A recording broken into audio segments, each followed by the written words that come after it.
Bonjour, je m'appelle Marlin. Il y a 4 ans, mes parents m'ont mis à la porte, disant que mon frère avait plus besoin de mon appartement. Ils lui ont remis mes clés, mon espace, et ont appelé ça la famille. J'ai dormi sur le canapé d'un ami cette nuit-là. Puis, pour mon 22e anniversaire, mon père m'a appelé, paniqué, disant « Ta mère est à l'hôpital. Nous avons besoin de 37 000 $ maintenant. » Pas un « Comment vas-tu ?» Pas même un « Joyeux anniversaire », juste une exigence. Je lui ai dit d'appeler son fils chéri et je me suis rendormi. Mais le lendemain matin, c'est la police qui m'a appelé. C'est là que j'ai découvert qu'ils avaient fait quelque chose de pire que de me mettre à la porte. Bien pire. L'horloge sur ma table de chevet indiquait 23h47. J'étais allongé éveillé dans la faible lueur du lampadaire qui se faufilait à travers les stores de mon petit studio au 2e étage à West Cincinnati. Mon 22e anniversaire. Pas d'appel, pas de message, même pas le SMS générique habituel d'une tante qui avait gardé toutes les alertes d'anniversaire enregistrées sur son téléphone. Les anniversaires ont cessé d'avoir de l'importance l'année où mes parents m'ont dit de faire une seule valise et de remettre la clé de l'appartement pour lequel j'avais 2 emplois pour aider à payer. Ce souvenir remontait à la surface comme une vieille ecchymose qui fait mal quand le temps change. Je me suis vu debout dans le couloir devant cet appartement il y a 4 ans. Mon père tenait la porte ouverte, son expression était impassible comme quelqu'un qui confirme une livraison. Ma mère gardait les yeux fixés sur le sol, changeant son poids comme si elle souhaitait que le moment passe plus vite. Et derrière eux se tenait Rexton, appuyé sur la rampe avec ce léger sourire qu'il avait quand il savait qu'il avait obtenu quelque chose qu'il voulait. Mon père a tendu la main. Pas d'explication, pas d'excuse, juste l'attente que je fasse ce qu'on me disait. J'ai placé la clé dans sa paume. Avant même qu'elle ne le touche, il s'est retourné à l'intérieur. La porte s'est fermée. Une seconde plus tard, la serrure s'est enclenchée. Ce son n'a pas seulement fermé la porte. Il a fermé toutes les versions de chez moi qu'il me restait. J'ai écarté ce souvenir et j'ai fixé le plafond, essayant de calmer les pensées agitées. Peut-être que je pourrais dormir si je ne me laissais pas dériver en arrière comme ça. J'ai fermé les yeux, j'ai pris une lente inspiration et j'ai essayé de m'installer dans le silence. À minuit 3, mon téléphone s'est illuminé et a vibré contre la table de chevet. Le bruit soudain a fait battre mon pouls fort. J'ai tendu la main, pensant qu'il s'agissait peut-être d'un mauvais numéro ou d'un rappel tardif du travail, mais l'identification de l'appelant m'a figé. Papa. J'ai hésité une demi-seconde avant de répondre. Sa voix a jailli de l'appareil, serrée et rapide, comme s'il avait répété la panique et qu'il l'interprétait maintenant. Marlin, écoute. Ta mère est à l'hôpital. C'est grave. Ils ont besoin d'un paiement avant de pouvoir commencer. Nous avons besoin de 37 000 $. Transfère-les maintenant. Pas de bonjour, pas d'explication, juste un ordre lancé à travers la ligne comme si j'étais encore un enfant qui attendait la permission de parler. Je me suis assis lentement, essayant de stabiliser ma respiration. Quelque chose en moi a réagi par habitude, cette envie familière d'aider, de réparer ce qu'il disait être cassé. Mais sous cet instinct se trouvait l'écho de cette clé tombant dans sa main, de la porte se verrouillant, du sentiment de vide qui m'a suivi pendant des années. Et Rexton, ai-je demandé. Question simple, raisonnable. Mais dès qu'elle a quitté ma bouche, il a hésité. Nous n'avons pas le temps pour ça, a-t-il aboyé. Fais ta part. Ta mère est en train de mourir. Ces mots m'ont frappé plus fort que la demande d'argent. Non pas à cause de ce qu'il a dit, mais à cause de la façon dont il l'a dit. Le ton était le même que celui qu'il utilisait quand j'étais adolescent et que je faisais des doubles quarts de travail pour maintenir cet appartement à flot. Le même ton qui rejetait toutes les protestations que j'ai jamais faites quand ils ont profité de moi. Ce ton me traitait comme le résolveur de problèmes désigné, celui qui n'avait pas le droit de demander pourquoi. Mon cœur battait dans mes oreilles. J'ai fixé le bord fissuré de l'écran de mon téléphone, sentant la pression dans ma poitrine se resserrer. Je voulais le croire. Je voulais penser que cet appel venait d'un endroit de désespoir, pas de manipulation, mais cela faisait 4 ans, et la seule fois où il me contactait, c'était pour exiger quelque chose. J'ai dégluti une fois, stabilisant ma voix. Appelle ton précieux fils et laisse-le s'en occuper. Pendant un moment, aucun de nous n'a parlé. J'entendais le faible bruit de l'hôpital derrière lui. Puis j'ai mis fin à l'appel. Ma main tremblait légèrement lorsque j'ai reposé le téléphone. Non pas par peur, mais par le choc d'avoir enfin dit quelque chose que je ne m'étais jamais permis de dire auparavant. Je me suis allongé en fixant l'obscurité. Ma respiration s'est ralentie. Il n'y avait pas de triomphe dans ce moment, mais il y avait de la clarté. Je n'étais plus la même personne qui avait remis une clé et attendait que quelqu'un lui dise ce qui allait se passer ensuite. Ce soir, j'ai dit non, et l'espace autour de moi était différent à cause de cela. J'ai tiré la couverture sur moi, convainquant mon esprit de se calmer. Quelles que soient les retombées qui attendaient derrière cette décision, elle viendrait demain. Ce soir, je voulais quelques heures de paix, même si elle était fragile. Je ne savais pas qu'une plus grosse tempête se dirigeait déjà vers moi. À 7h12, lorsque mon téléphone a sonné à nouveau, ce n'était pas la voix de mon père à l'autre bout du fil. La voix à l'autre bout du fil n'était pas pleine de panique comme celle de mon père. Elle était calme, concise, professionnelle. Ici l'officier Jensen du service de police de Cincinnati. Est-ce bien Marlon Reeves? Je me suis assis droit. Oui, c'est moi. Nous aimerions que vous veniez pour une brève conversation. Êtes-vous disponible ce matin? Ma première pensée a été de demander si cela avait quelque chose à voir avec l'appel de mon père la nuit dernière. Mais quelque chose dans le ton de l'officier m'a fait retenir la question. Bien sûr, je peux être là dans 20 minutes, ai-je dit. Nous vous attendrons. La ligne s'est coupée. Je me suis assis sur le bord de mon lit, le cœur battant régulièrement, mais mon esprit s'emballant. J'ai enfilé un jean et une chemise propre. La même paire de bottes que je portais pour les entretiens quand j'espérais encore que quelqu'un puisse embaucher un gars sans diplôme et avec un CV lacunaire. La lumière du matin à l'extérieur était douce et dorée, le genre qui rend les trottoirs plus propres et le monde plus indulgent, mais il n'y avait rien d'indulgent dans les pensées qui traversaient mon esprit. Je me suis rendu à ma voiture, une vieille Civic que j'avais presque entièrement reconstruite moi-même, et j'ai reculé hors du parking, me dirigeant vers le bourdonnement lent de la circulation en direction de l'est. Les rues étaient familières. La même boulangerie de coin devant laquelle j'étais passé au lycée, le même arrêt de bus avec la même femme assise là avec son café du matin. Mais cette familiarité ne me calmait pas. Elle aiguisait tout. Mon esprit s'emballait. Y avait-il eu un accident de voiture? S'était-il passé quelque chose à l'hôpital? Mon père avait-il fait quelque chose de pire que ce que je pensais? En conduisant, j'ai repassé cet appel en boucle. L'exigence précipitée, la manipulation pleine de culpabilité, la façon dont il n'a même pas hésité avant de supposer que je lui virerais 37 000 $. S'agissait-il d'argent ou de quelque chose de plus profond? Quelque chose de plus sombre? Lorsque je suis arrivé au commissariat, je suis resté assis dans la voiture un moment de plus que nécessaire. J'avais les mains froides, les jointures blanches autour du volant. Je suis sorti, j'ai franchi les portes vitrées et je me suis approché du bureau d'accueil. L'officier derrière le comptoir a levé les yeux, a jeté un coup d'œil à un bloc-notes et m'a fait un bref signe de tête. Monsieur Reeves. Oui. Il a fouillé dans un tiroir et a sorti une petite enveloppe transparente. À l'intérieur se trouve une clé USB. Une étiquette dessus indique « Message vocal 2h41 du matin ». Ceci a été trouvé la nuit dernière, a-t-il dit. Elle est connectée à un message vocal qui vous a été laissé. Un détective sera avec vous sous peu. J'ai hoché la tête, incapable de former des mots. J'ai pris place sur l'une des chaises en vinyle craquelées qui bordaient le couloir en face d'un grand tableau d'affichage couvert d'événements communautaires, de prospectus pour chiens perdus et de photos de collecte de fonds caritatifs pour les fêtes. Une photo a attiré mon attention. Une vieille famille posant devant un arbre de Noël. Des enfants portant des pulls assortis. Des parents souriant avec raideur comme s'ils s'étaient entraînés. Cela m'a frappé de nulle part. J'avais de nouveau 16 ans, debout dans notre salon. Le portrait de famille qui était accroché au-dessus de la cheminée venait d'être remplacé. Même arrière-plan, même éclairage, même pulls assortis, mais sur la nouvelle photo, j'avais disparu. Je me souviens avoir demandé à ma mère, la voix retenant à peine un craquement, pourquoi je ne suis pas sur celle-ci? Elle n'a même pas levé les yeux de son pliage de linge. C'était juste plus facile comme ça. Je me souviens de ce couloir. Le silence. La façon dont mon visage brûlait. Non pas de honte, mais d'invisibilité. Être effacé est pire qu'être détesté.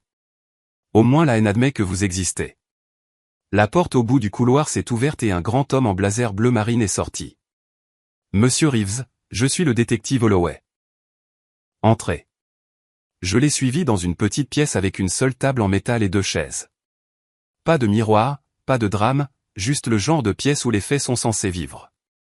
Il a placé l'enveloppe sur la table et s'est assis en face de moi. Nous allons vous faire écouter quelque chose. C'est un message vocal laissé sur votre téléphone tôt ce matin. Vous reconnaîtrez peut-être la voix. Il a inséré la clé USB dans un ordinateur portable et a appuyé sur lecture. La voix qui est sortie du haut-parleur était indubitable. Marlin, écoute, nous allons juste utiliser tes informations pour les formulaires. C'est le moyen le plus rapide. Tu nous dois bien ça. Une pause, puis une autre voix, plus basse, légèrement étouffée, mais suffisamment claire. Utilise son nom. On ne pourra pas remonter jusqu'à nous. C'était Rexton.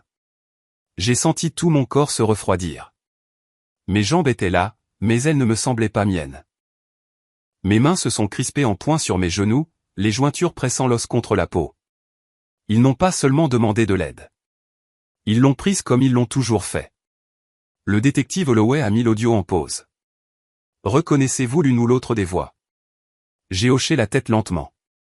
La première est celle de mon père, la seconde celle de mon frère. Et avez-vous autorisé l'un ou l'autre d'entre eux à utiliser votre numéro de sécurité sociale ou vos informations personnelles la nuit dernière? Non, ai-je dit. Le mot est sorti sec. À peine un son. J'ai dégluti et je l'ai répété, plus fort. Non, je ne l'ai pas fait. Le détective s'est légèrement penché en arrière, pas accusateur, juste observateur. Vous êtes sûr? Je suis sûr. J'ai fixé la clé USB. Ils ont déjà fait ça. Ouvert des crédits à mon nom, dit qu'ils arrangeraient ça plus tard. Ils ne l'ont jamais fait. Il a hoché la tête comme s'il avait entendu des histoires comme la mienne trop de fois auparavant. Je vous crois, a-t-il dit. Mais il y a plus. Il a fouillé dans un dossier et a fait glisser une pile de papier vers moi. La feuille du dessus a attiré mon attention avant toute autre chose. Mon nom imprimé clairement et en dessous une signature. Ma signature. Mais je n'avais pas touché un stylo. Pendant un moment, je n'ai pas pu bouger. Les papiers étaient posés entre nous, la signature me fixant comme un miroir déformé de toutes les mauvaises façons. Ma gorge s'est serrée alors que j'essayais de stabiliser ma respiration. Le détective Holloway ne m'a pas pressé. Il a juste observé, attendant de voir jusqu'où ce choc irait. Je me suis penché plus près, traçant la forme de la signature falsifiée avec mes yeux. Ce n'était pas bâclé. Celui qui l'avait écrite avait étudié chaque courbe de mon écriture, la légère inclinaison de mes lettres. On aurait dit que c'était quelque chose que j'aurais signé sans réfléchir. Cette réalisation m'a frappé plus fort que toute autre chose. Quelqu'un n'a pas seulement prétendu être moi. Il savait exactement comment j'écrivais mon nom. Le formulaire énumérait des détails qui ont encore plus serré ma poitrine. Mon nom complet, mon numéro de sécurité sociale et l'adresse de l'appartement dont j'avais été expulsé des années plus tôt. C'était comme si quelqu'un avait traîné de vieilles blessures à l'air libre et les avait épinglées sous des lumières fluorescentes. J'ai essayé de garder mes mains immobiles, mais elles tremblaient quand même. Un souvenir a surgi sans avertissement. 17 ans, assis à la table de la cuisine avec la main de mon père sur le dossier de ma chaise.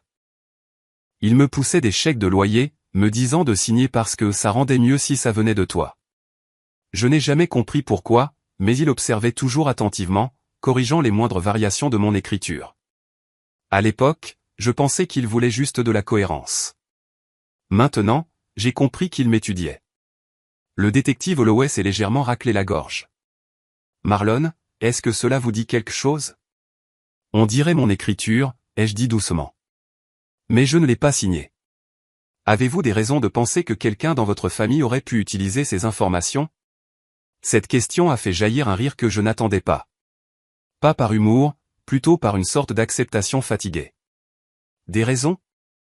Oui, beaucoup. Ce ne serait pas la première fois. Le détective n'a pas bronché. Il a simplement tapoté l'enveloppe contenant la clé USB. Je vais vous faire écouter autre chose. Nous avons extrait ça d'une caméra de couloir près du bureau d'admission à l'hôpital. L'audio n'est pas parfait, mais vous devriez en entendre assez. Il a appuyé sur lecture. La voix de Rexton a percé le bruit statique. Mettez juste ces informations. Il ne se battra pas. Il ne le fait jamais. Une autre voix a suivi, plus ferme, plus âgée et douloureusement familière. Il nous doit ça. Continue à écrire. J'ai fermé les yeux. Ces mots ont atteint des endroits à l'intérieur de moi que je ne voulais pas revoir. Se faire dire que je devais quelque chose à la famille n'était pas nouveau. En grandissant, on me l'a dit si souvent que j'ai commencé à le croire. Chaque fois que j'hésitais, que je questionnais ou que je résistais même légèrement, mon père baissait le ton et me rappelait « Tu as de la chance qu'on te garde sous ce toit ». Et quand j'essayais de discuter, il disait « Tu dois tout à cette famille ». N'oublie pas ça. Des années de ces phrases m'avaient bien entraîné. Elles m'ont appris à rester silencieux, à accepter le blâme, à me faire petit. C'était un conditionnement qui s'est insinué dans chaque partie de ma vie. Et maintenant, je voyais comment il s'était appuyé sur ce même conditionnement pour utiliser mon identité librement, s'attendant à ce que je ne dise jamais rien. Mais quelque chose a changé en moi en écoutant cet enregistrement. La honte a relâché son emprise, remplacée par une brûlure lente et constante. Pas une colère explosive, quelque chose de plus ciblé, de plus contrôlé. J'ai ouvert les yeux et j'ai croisé le regard du détective. Il compte sur moi pour que je reste silencieux, ai-je dit. C'est pour ça qu'ils ont utilisé mon nom. Ils pensaient que je ne remettrais rien en question. Le détective Holloway a hoché la tête. Cela correspond à ce que nous voyons. Il a pris un autre dossier. L'hôpital a signalé les documents parce que la situation ne correspondait pas à ce qui était écrit. Personne du nom de votre mère n'a été enregistré. Pas d'opération d'urgence et les signatures ne correspondaient pas aux anciens dossiers de la famille. J'ai cligné des yeux. Donc, rien de tout ça n'était réel. C'est exact. Le personnel a signalé un comportement suspect, surtout après avoir remarqué des incohérences dans les formulaires. L'humiliation m'a envahi en premier, puis la clarté. Je n'avais pas affaire à un malentendu ou à des membres de la famille désespérés pris de panique. C'était quelque chose d'intentionnel, quelque chose de planifié. Le détective a croisé les mains. Marlin, je dois vous demander. Si nous déterminons qu'un parent est responsable, seriez-vous prêt à porter plainte? J'ai senti une pression se resserrer sur mes côtes. Cette question n'était pas simple. Même après tout, une partie de moi hésitait encore. Cette vieille voix dans mon esprit murmurait, la famille reste unie. La famille gère les choses en privé. Mais une autre voix, plus récente, plus stable, a rétorqué, la famille ne fait pas ça. Pas à quelqu'un à qui elle tient. Avant que je puisse répondre, le détective Holloway a ouvert un tiroir et a placé une deuxième pile de dossiers sur la table. Les papiers étaient jaunis sur les bords, maintenus ensemble par un élastique. Ceux-ci, a-t-il dit doucement, sont datés d'avant la nuit dernière. J'ai fixé la pile de papier que le détective Holloway a fait glisser sur la table. Mon cœur était lourd dans ma poitrine. Chaque feuille, chaque ligne, chaque numéro imprimé et chaque gribouillis était une confirmation de quelque chose que j'avais soupçonné mais jamais vu. Ce n'était pas que des mensonges d'hier. C'était des décennies de vol. La première feuille était une facture de service public datant de 2009. Mon nom, mon numéro de sécurité sociale, une adresse qui signifiait autrefois la sécurité, et en dessous une signature qui semblait terriblement familière. Les mois ont défilé, des factures médicales, des demandes de crédit, des relevés de réparation automobile, tous signés sous mon nom, tous datés de mon adolescence. J'ai tracé l'encre avec mes yeux comme si je pouvais y trouver la personne qui l'avait créé. Mais je n'ai trouvé que moi, ou du moins ce qu'il prétendait être moi. J'ai dégluti difficilement. Alors ils m'ont utilisé avant même que je sois assez vieux pour comprendre ce qu'était un rapport de crédit, ai-je murmuré. À ce moment-là, l'âge adulte me semblait être une condamnation. Je me suis souvenu de cet été où j'ai eu 17 ans, où j'ai travaillé 2 emplois, des quarts de nuit au restaurant, des travaux d'aménagement paysager le week-end, grattant chaque sou que je pouvais pour aider à la maison. Je pensais que je le faisais pour eux par amour ou par obligation.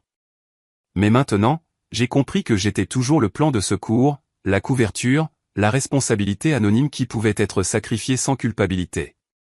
Le détective Holloway a étudié mon visage avec une intensité tranquille. Vos parents vous ont-ils dit quoi que ce soit au sujet de ces factures auparavant? Un rire s'est échappé de moi. Pas par humour, mais par un épuisement amer.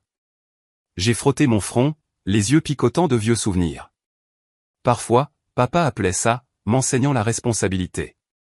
Maman disait que je devrais me sentir chanceux qu'il me fasse confiance avec quelque chose d'important. J'ai fait une pause. Mais la confiance ne ressemble pas à des signatures falsifiées et des factures impayées. Il a hoché la tête lentement. C'est le mensonge qu'ils vous ont vendu. La dette de gratitude. Une vague de honte m'a envahi. Puis de la colère. Ce n'était pas seulement du vol.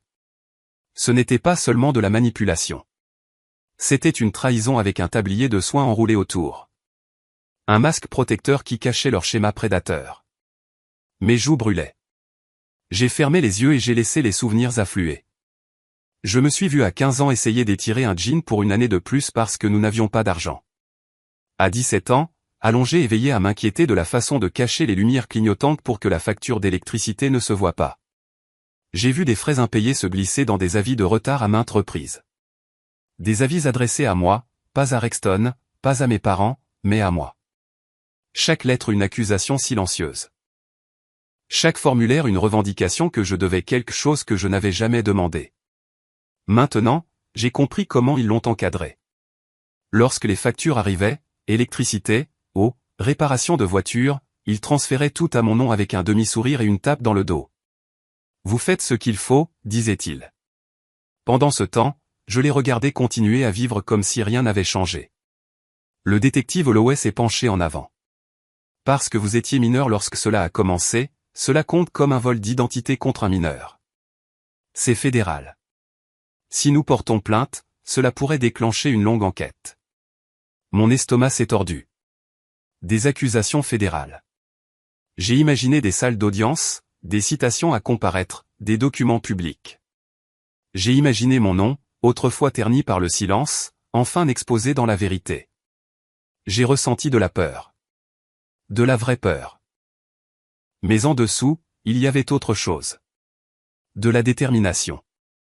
Une froide détermination que peut-être enfin cette fois, cela pourrait se terminer selon mes conditions. J'ai expiré lentement. Plus de fuite. Plus de silence sur la vérité.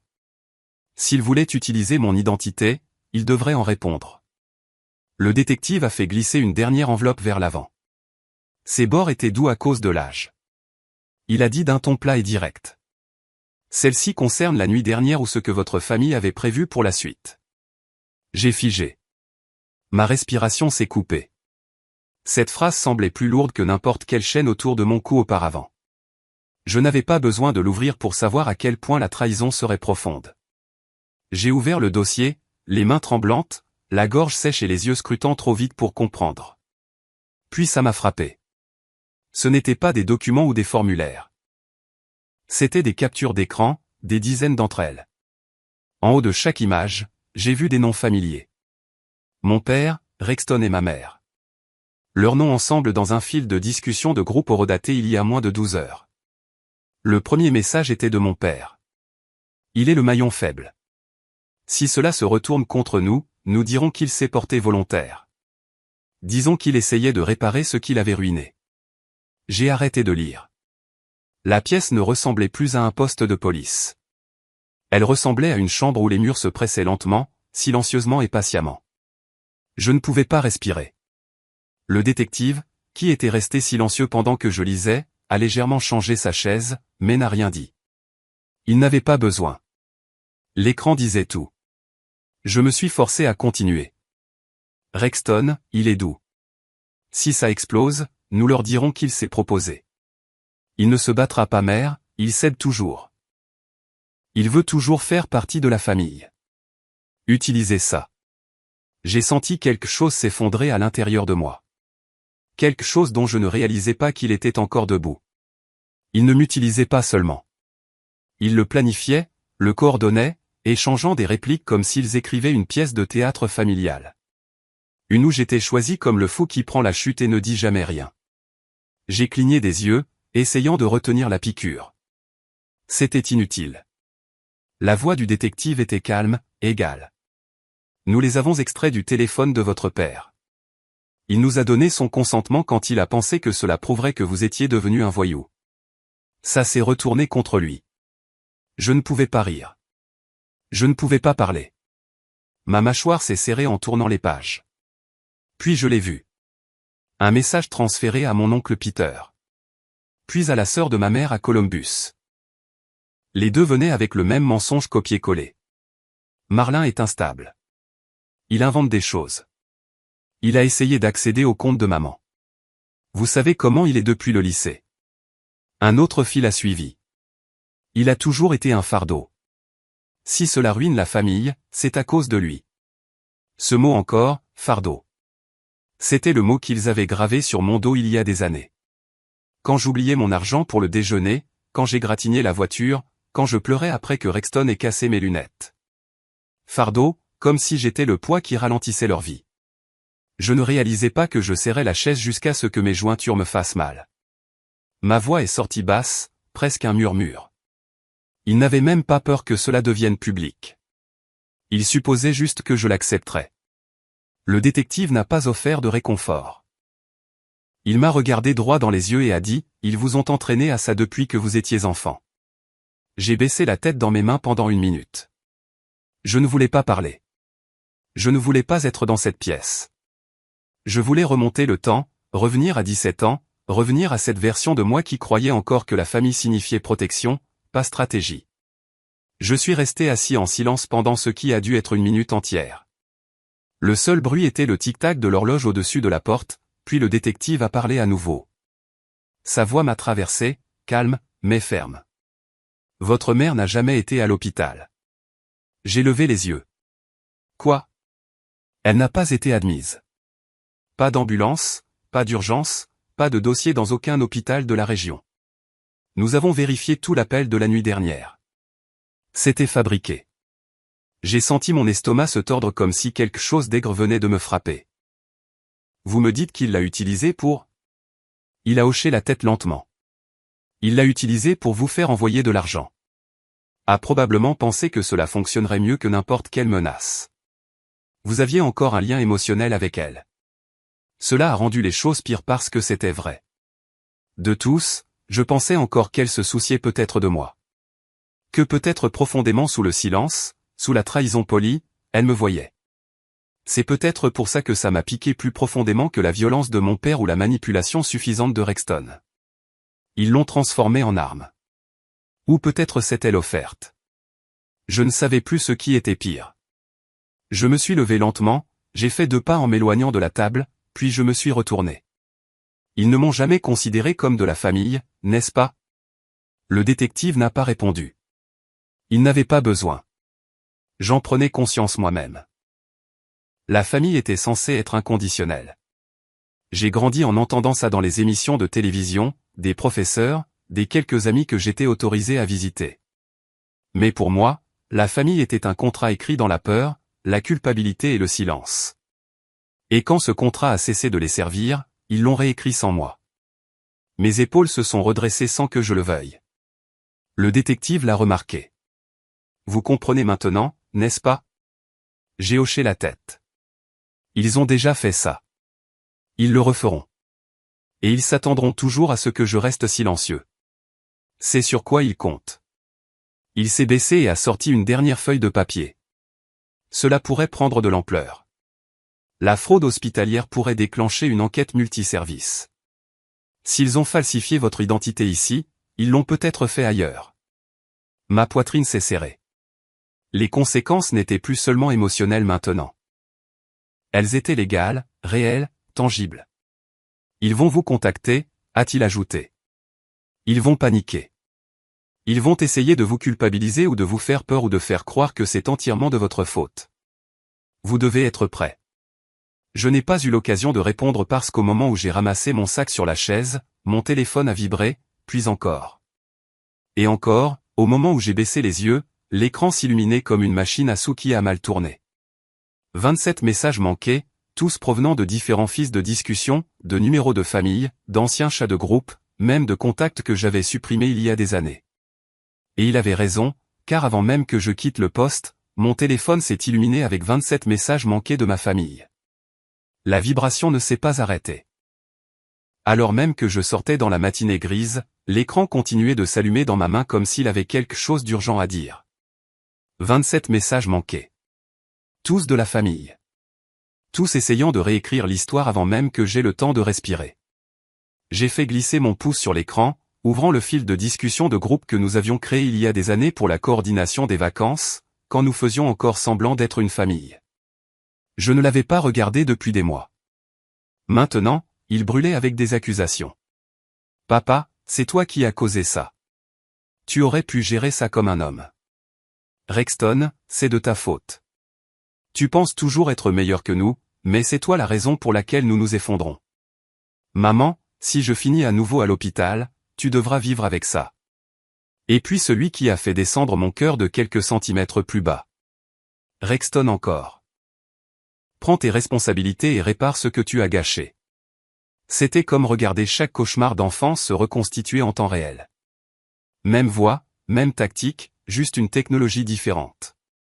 Les mots n'étaient pas nouveaux. Je les entendais depuis que je pouvais lasser mes propres chaussures. Je me suis tenu à l'extérieur du commissariat, dos au mur de briques, essayant de reprendre mon souffle. Le détective m'avait prévenu que cela pourrait arriver. Il avait raison. Pourtant, savoir que quelque chose arrive et le sentir s'abattre sur vous sont deux choses très différentes. Un ping a retenti.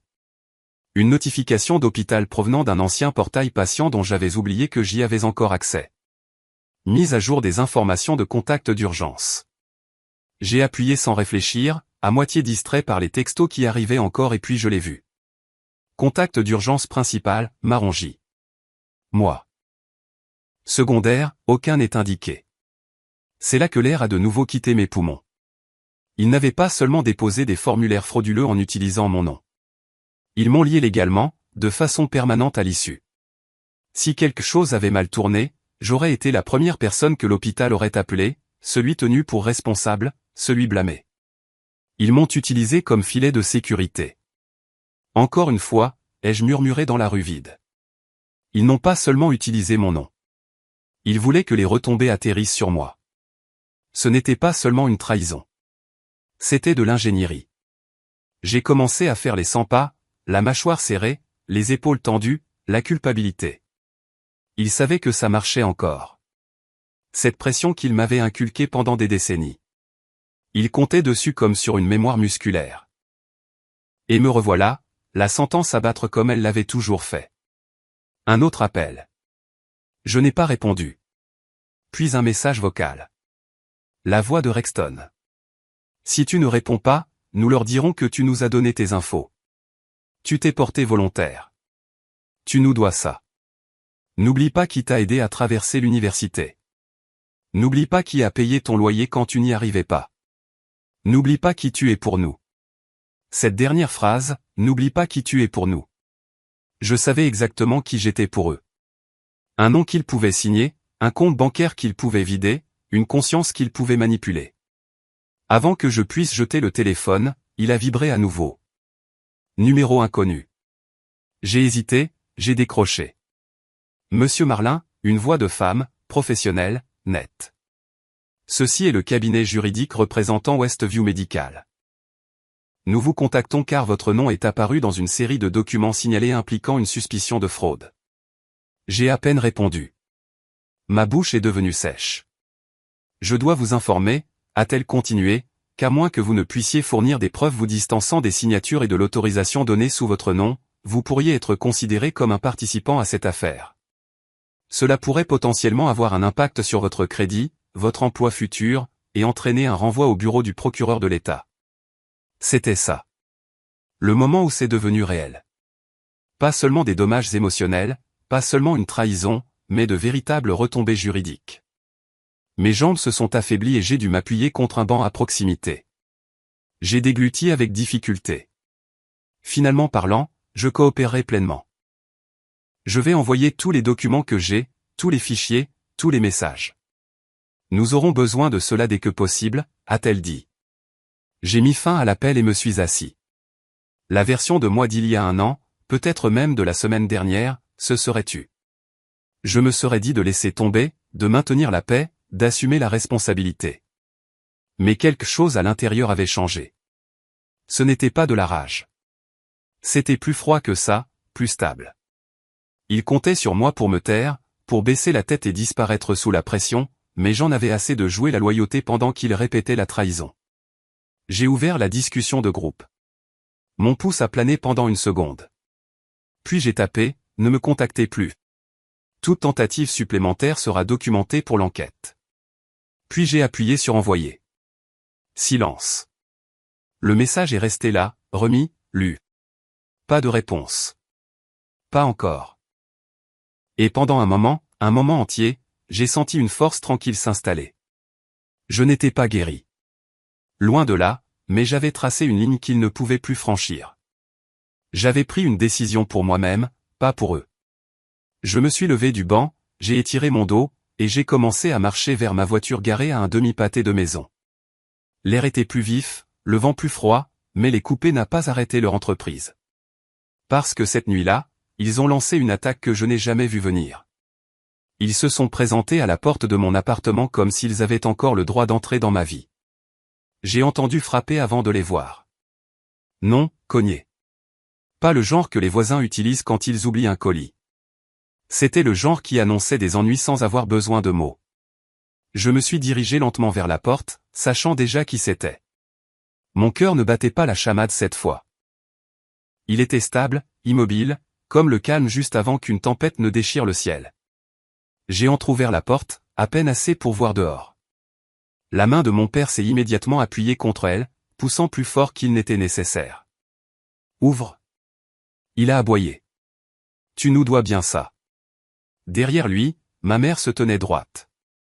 Pas de perfusion, pas de fauteuil roulant, aucun signe de maladie récente. Ses bras étaient croisés, son regard illisible, et juste un pas de côté. Rexton, les bras croisés, ce même sourire narquois que je voyais depuis que nous étions enfants. Celui qui disait « Je gagnerai quoi qu'il arrive ».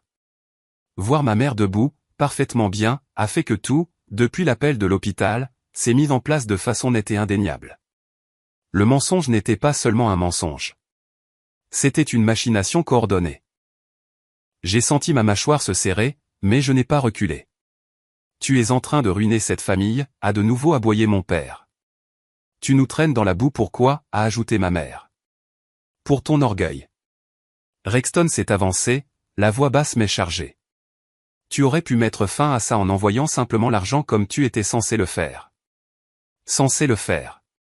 Cette phrase m'a frappé au ventre comme un coup de poing. Comme si mon rôle était attribué à la naissance. Donner, ne pas questionner. Être utile, ne pas être entendu.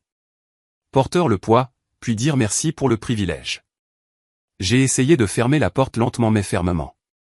Rexton ne m'a pas laissé faire. Il a coincé son pied entre le cadre et le seuil, poussant fort. « Tu ne veux pas jouer à ce jeu, petit frère » a-t-il sifflé. « Si tu continues comme ça, nous dirons à tout le monde que tout ce bordel était ton idée. » Mon souffle s'est coupé, pas par peur, mais par lucidité. C'était ça. Plus de faux-semblants, plus de famille, plus de performance. Je l'ai regardé droit dans les yeux, sans cligner des yeux. « Est-ce vraiment ce que vous êtes devenu ?» Rexton n'a pas répondu. Il n'avait pas à le faire. Son silence m'a tout dit. Derrière lui, mon père a serré les poings, mais c'est la voix de ma mère qui a essayé d'inverser la tendance. « Nous t'avons élevé » a-t-elle dit doucement, son ton dégoulinant d'une culpabilité exercée. « Nous avons renoncé à tant de choses. Tu devrais être reconnaissant. » Cette vieille rengaine, tranchante et usée, autrefois profondément blessante, ne faisait plus qu'écho. J'ai expiré lentement. Vous avez élevé un bouclier. Vous n'avez jamais élevé un soleil. Pendant un moment, aucun d'eux n'a parlé. Puis Rexton a craqué. Il m'a poussé violemment, sa main atterrissant à plat contre ma poitrine. La force m'a fait chanceler d'un pas en arrière, mais je ne suis pas tombé. J'ai redressé mes épaules. Ma voix est sortie basse et certaine. Tout ceci est enregistré. Cela l'a arrêté. Ses yeux ont jeté un coup d'œil au couloir, puis à la caméra d'angle, celle que le propriétaire a installée l'année dernière après un cambriolage. Pour une fois, Rexton a semblé incertain. Les prédateurs n'aiment pas les témoins. Une porte s'est ouverte 2 logements plus loin. Madame Harvel, la vieille dame qui arrosait toujours ses plantes au coucher du soleil, est sortie tenant un torchon. Elle n'a rien dit, elle s'est contentée de fixer. Puis une autre porte s'est ouverte. Un homme en survêtement a jeté un coup d'œil, téléphone à la main. Maintenant, il y avait des yeux. Maintenant, il y avait de la lumière. Ma famille, autrefois si bruyante, si courageuse et privée, a soudainement changé. Mon père a reculé, le visage tendu. Sa voix est tombée à une menace à peine plus qu'un murmure. Si tu portes cette affaire devant les tribunaux, nous t'enterrons. J'ai avancé juste assez pour croiser son regard. Non, ai-je dit, stable comme une pierre. Vous l'avez déjà fait. Maintenant, je me dégage. Le silence entre nous s'est étiré. Puis, sans un mot, ils se sont retournés. Ma mère a jeté un coup d'œil en arrière une fois brièvement, mais son visage n'a rien révélé. Ils ont descendu le couloir comme si le bâtiment ne les regardait pas partir. Je suis resté un moment dans l'embrasure de la porte, laissant mes épaules s'affaisser, laissant le moment s'installer. Pas de panique cette fois, pas de tremblement, juste la vérité et un goût étrange, inconnu, de force. Plus tard, après avoir fermé la porte à clé et fermé les stores, je me suis assis à ma petite table de cuisine. Je n'ai pas pleuré. Je n'ai pas crié à la rage. Je me suis juste assis. Puis le téléphone a vibré à nouveau, cette fois du commissariat. Le lendemain matin, la police a appelé à nouveau. Cette fois, demandant à tous de venir. C'est à ce moment-là que j'ai su que le dénouement n'était pas en train d'arriver. Il avait déjà commencé. Le lendemain matin est arrivé gris et lourd, comme si le ciel savait ce qui attendait. J'ai à peine dormi. Je m'attendais à un autre appel, une autre menace, un autre coup. Mais ce qui est arrivé à la place était quelque chose de plus froid, d'officiel, d'inévitable. Un appel du commissariat. Vous tous, aujourd'hui, 10 heures. Je me suis habillé lentement comme si chaque bouton et chaque lacet manquerait. Je n'ai pas précipité les choses, je n'ai pas paniqué. Je ne me sentais pas courageux non plus, juste prêt. Quand je suis arrivé au poste, j'étais le premier. J'ai dit à la réception qui j'étais et ils m'ont indiqué la salle d'attente. Des néons bourdonnaient au-dessus et les sièges en vinyle me faisaient démanger la peau. 15 minutes plus tard, ils sont arrivés, ensemble, bien sûr. Mon père marchant devant, la mâchoire serrée. Ma mère, les yeux errants autour, simulant la fragilité, et Rexton, traînant derrière, les bras croisés, mâchouillant sa lèvre comme s'il préparait une histoire. Ils m'ont à peine reconnu. Cette fois, je n'ai pas détourné le regard. Nous nous sommes assis en silence. Chaque tic-tac de l'horloge murale ressemblait à un marteau frappant l'acier. Ma mère gardait les mains croisées, ne regardant pas dans ma direction. Mon père lui a marmonné quelque chose à voix basse. Rexton faisait rebondir son genou. Son talon frappait le sol comme un avertissement. L'officier a appelé nos noms et nous avons été conduits dans une salle d'interrogatoire. Petite, sans fenêtre, une table au centre. 2 détectives, calmes, posés. On pouvait dire qu'ils avaient déjà fait ça. Le détective principal a commencé à faire glisser 4 dossiers identiques sur la table. Nous sommes ici aujourd'hui pour vous interroger sur la documentation frauduleuse soumise à l'hôpital Merci Général, en particulier les formulaires au nom de Marlin. Il m'a regardé directement. C'est vous qui avez signalé cela, n'est-ce pas? J'ai fait un signe de tête une fois. Il a continué, la voix mesurée. Avant de commencer l'interrogatoire, nous aimerions vous faire écouter quelque chose. Il a pris un petit enregistreur et a appuyé sur lecture. Au début, juste des sons étouffés, puis un raclement de gorge et du verre. La voix de Rexton. Utilisez son nom. Il ne se battra pas. Il ne le fait jamais. Une pause. Puis mon père. Posez-le simplement. Il nous doit ça. On aurait pu entendre une mouche voler. Mon estomac ne s'est pas serré cette fois. J'ai observé les réactions à la place. Rexton a cligné des yeux avec force, son visage blêmissant. Ma mère a secoué la tête lentement, les lèvres entr'ouvertes d'incrédulité, mais sans mots.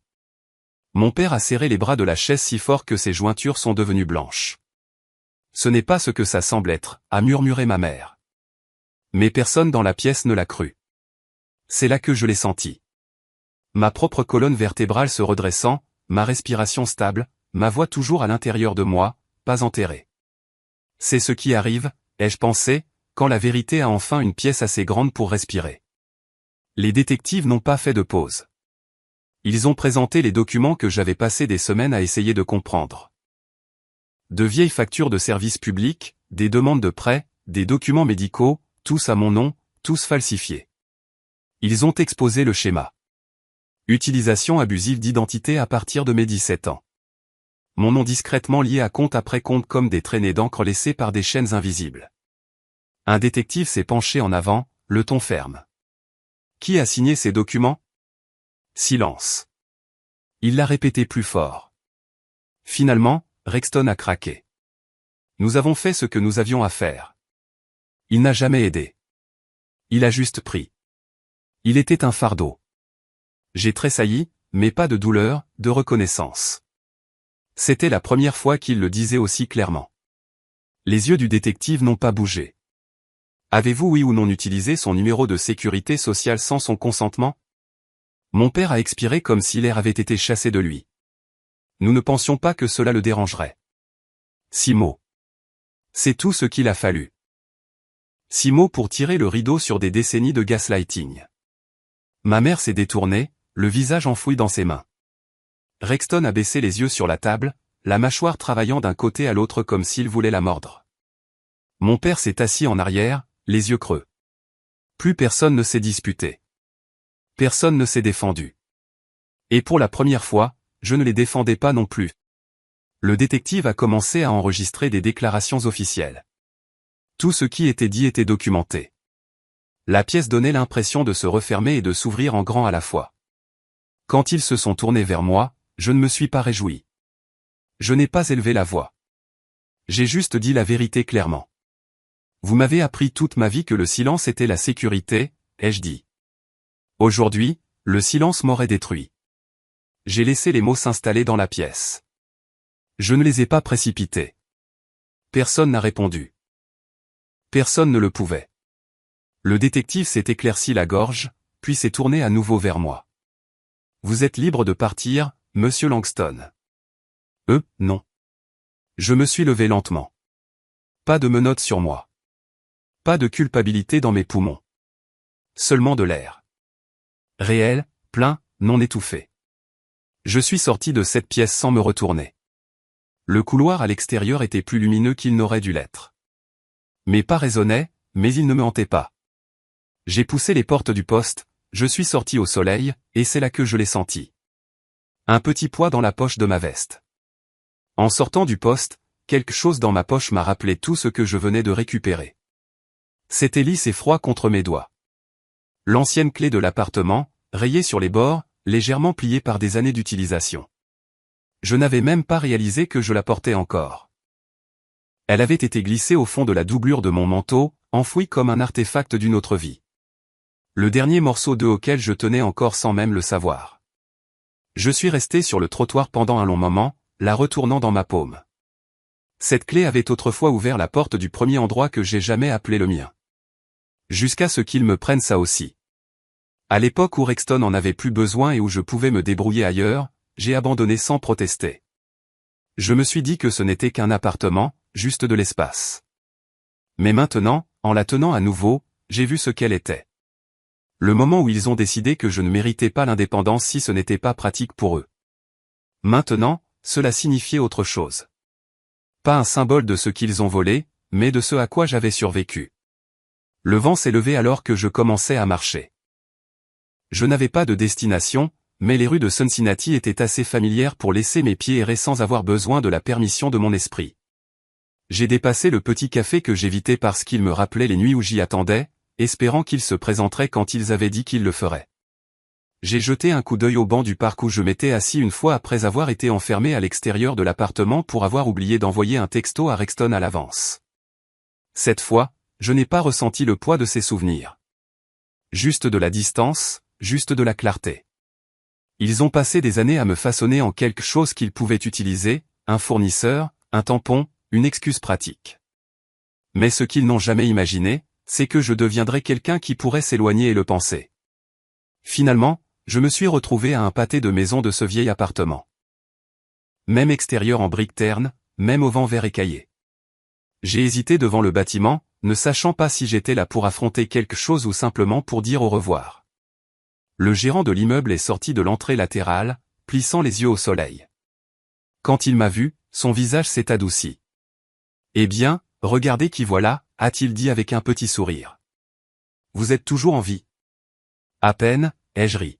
« Mais oui. » Il s'est approché, essuyant ses mains sur un chiffon. « Vous savez, je me suis toujours senti mal à propos de ce qui s'est passé à l'époque. Vous avez juste disparu. Votre frère est venu avec votre nom sur le bail, a dit que vous aviez déménagé. Ça ne me plaisait pas, mais ce n'était pas ma décision. C'est bon, ai-je dit, et je le pensais. Ce n'était pas votre faute. Il m'a examiné et a hoché la tête. Vous vous tenez plus droit maintenant. Quoi que vous ayez traversé, ça ne vous a pas brisé. Cette phrase m'est restée longtemps après que nous nous soyons séparés. J'ai atteint la boîte de dépôt du bâtiment et j'ai tenu la clé une seconde de plus. Pas avec colère, pas même avec tristesse, juste une sorte de libération calme. Ce n'était jamais mon fardeau à porter, ai-je murmuré et j'ai laissé la clé tomber à l'intérieur. Sur le chemin du retour, mon téléphone a vibré. Un texto du détective. Votre famille sera formellement accusée. Vol d'identité, fraude, fausse déclaration médicale. Vous ne serez pas tenu de témoigner à moins que vous ne le choisissiez. Vous avez le contrôle maintenant. Je l'ai lu 2 fois, puis une fois de plus. Pas parce que j'étais surpris, mais parce que c'était la première fois qu'une personne en position d'autorité me disait que j'avais le choix. De retour à mon appartement, j'ai déverrouillé la porte avec ma clé, celle que personne d'autre n'avait jamais touchée, et je suis entré dans l'espace qui était enfin entièrement le mien. Je ne me suis pas assis tout de suite. Au lieu de cela, j'ai ouvert toutes les fenêtres, laissé entrer l'air frais, réarrangé quelques petites choses qui me dérangeaient depuis des semaines. Des piles de livres, cette lampe de travers. Je ne nettoyais pas pour les invités ou par habitude. Je faisais de la place pour une version de moi-même que je n'avais jamais eu la chance de vivre auparavant. Il ne s'agissait pas de vengeance ou de victoire. Il s'agissait d'être entier. Je me suis assis au bord du lit et j'ai pensé à toutes les choses qu'ils avaient l'habitude de m'appeler. Ingrat, faible, compliqué, un problème. Mais aucun de ces adjectifs ne collait. Pas vraiment. Parce que me voilà, toujours debout, toujours en mouvement. Ils ne m'ont pas brisé, ai-je murmuré. Ils ont construit l'homme qui pouvait s'éloigner d'eux. Et soudain, tout a pris un sens. Toutes les nuits où je suis resté silencieux, toutes les fois où je me suis fait petit pour maintenir la paix. Tous les morceaux de moi-même que j'ai donnés, espérant qu'ils le remarqueraient. Rien de tout cela n'a été gaspillé. Cela m'avait appris qui ne pas être. Je me suis tourné vers mon bureau, j'ai ouvert l'ordinateur portable et j'ai ouvert le portail de rapport de crédit. Pour la première fois, il n'y avait pas de surprise, pas de carte de crédit mystérieuse, pas de facture d'hôpital cachée, pas de prêts pour lesquels je n'avais jamais fait de demande, juste mon nom, mon adresse, ma vie, et c'était propre. Je me suis assis en arrière, j'ai expiré et j'ai laissé le silence remplir la pièce. Puis j'ai regardé dans l'écran, dans l'espace au-delà de celui-ci, et j'ai dit, si vous avez déjà été traité comme le plus faible, le plus silencieux, celui qu'il pensait ne se lèverait jamais, vous êtes plus fort que vous ne le pensez. Le jour où vous arrêtez de les laisser écrire votre histoire est le jour où votre vie commence. J'ai fermé l'ordinateur portable doucement et pour la première fois de ma vie, mon nom signifiait enfin quelque chose que j'ai choisi.